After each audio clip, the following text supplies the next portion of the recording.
ಯಾದಗಿರಿ ಜಿಲ್ಲೆಯ ಹುಣಸಗಿಯಲ್ಲಿ ಅಖಿಲ ಕರ್ನಾಟಕ ಮಾಜಿ ಸೈನಿಕರ ಸಂಘ ಯಾದಗಿರಿ ಜಿಲ್ಲಾ ಸಮಿತಿಯಿಂದ 26ನೇಯ ಕಾರ್ಗಿಲ್ ವಿಜಯೋತ್ಸವ ಹಾಗೂ ಆಪರೇಷನ್ ಸಿಂಧೂರ ವಿಜಯೋತ್ಸವವನ್ನು ಆಚರಿಸಲಾಯಿತು. ಕಾರ್ಯಕ್ರಮವನ್ನು ಜ್ಯೋತಿ ಬೆಳಗಿಸುವ ಮುಖೇನ ಉದ್ಘಾಟನೆ ಮಾಡಲಾಯಿತು. ಈ ಕಾರ್ಯಕ್ರಮದ ದಿವ್ಯ ಸಾನ್ನಿಧ್ಯವನ್ನು ಸಿದ್ದಲಿಂಗ ಶಾಸ್ತ್ರಿಗಳು ಅಧ್ಯಕ್ಷತೆಯನ್ನು ಮಾಜಿ ಶಾಸಕರಾದ ರಾಜುಗೌಡ ಅವರು ವಹಿಸಿದ್ದರು. ಮಾಜಿ ಶಾಸಕರಾದ ರಾಜುಗೌಡ ಮಾತನಾಡಿ, ಸೈನಿಕರು ಇರುವುದಲ್ಲೇ ನಾವು ಹಳ್ಳಿಗಳಲ್ಲಿ ನೆಮ್ಮದಿಯಿಂದ ನಿದ್ದೆ ಮಾಡ್ತಿದೆ. ನರೇಂದ್ರ ಮೋದಿಜಿ ಅವರು ಪ್ರಧಾನಿಯಾದ ಮೇಲೆ ಸೈನಿಕರಿಗೆ ಇನ್ನಷ್ಟು ಶಕ್ತಿ ಬಂದಿದೆ. ಯೋಧರಲ್ಲಿ ಯಾವುದೇ ಜಾತಿ ತಾರತಮ್ಯ ಇಲ್ಲ. ಅವರು ನಮ್ಮ ದೇಶ ಆಸ್ತಿ. ಅವರಿಗೆ ಎಲ್ಲರೂ ಗೌರವ ಕೊಡುವ ಕೆಲಸ ಮಾಡಬೇಕು. ಸರ್ಕಾರ ಸೈನಿಕರಿಗೆ ಸಿಗಬೇಕಾದ ಸೌಲಭ್ಯಗಳು ಮನೆ ಬಾಗಿಲಿಗೆ ಮುಟ್ಟಿಸುವ ಕೆಲಸ ಮಾಡಬೇಕು ಎಂದರು. ಈ ಸಂದರ್ಭದಲ್ಲಿ ಮಾಜಿ ಸೈನಿಕರ ಸಂಘದ ಜಿಲ್ಲಾ ಅಧ್ಯಕ್ಷರಾದ ನಿಂಗಣ್ಣಗೌಡ ಪಾಟೀಲ್, ತಾಳನೆಯ ಅಧ್ಯಕ್ಷರು ವೀರೇಶ್ ಗುಲಬಾಳ, ವೀರೇಶ ಚಿಂಚೋಳಿ, ಎಚ್.ಸಿ. ಪಾಟೀಲ್, ಬಸವರಾಜ ಸ್ಥಾವರಮಠ, ಯಲ್ಲಪ್ಪ ಕುರುಕುಂದಿ, ಗ್ಲೋಬಲ್ ಸ್ಕೂಲ್ ಅಧ್ಯಕ್ಷರಾದ ವೀರಭದ್ರಗೌಡ ಸೇರಿದೆ ಸೈನಿಕರು ಇನ್ನಿತರು ಶಾಲಾ ಮುದ್ದು ಮಕ್ಕಳು ಉಪಸ್ಥಿತರಿದ್ದರು. ವರದಿ ಜುಮ್ಮಣ್ಣ ಗುಡಿಮನಿ.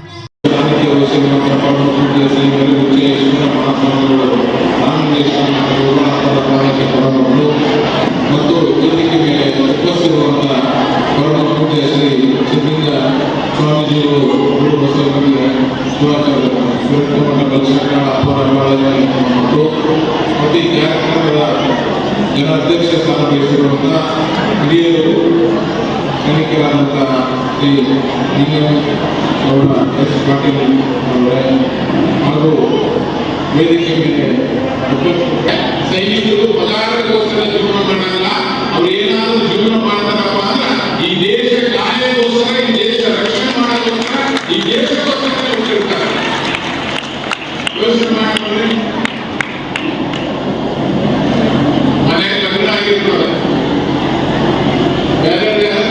ಬೇರೆ ಗೌರ್ಮೆಂಟ್ ಸರ್ವಿಸ್ಗಳಿಗೆ ರಜೆ ಸಿಗ್ತದೆ, ಇವ್ರಿಗೆ ರಜೆ ಇರಲ್ಲ.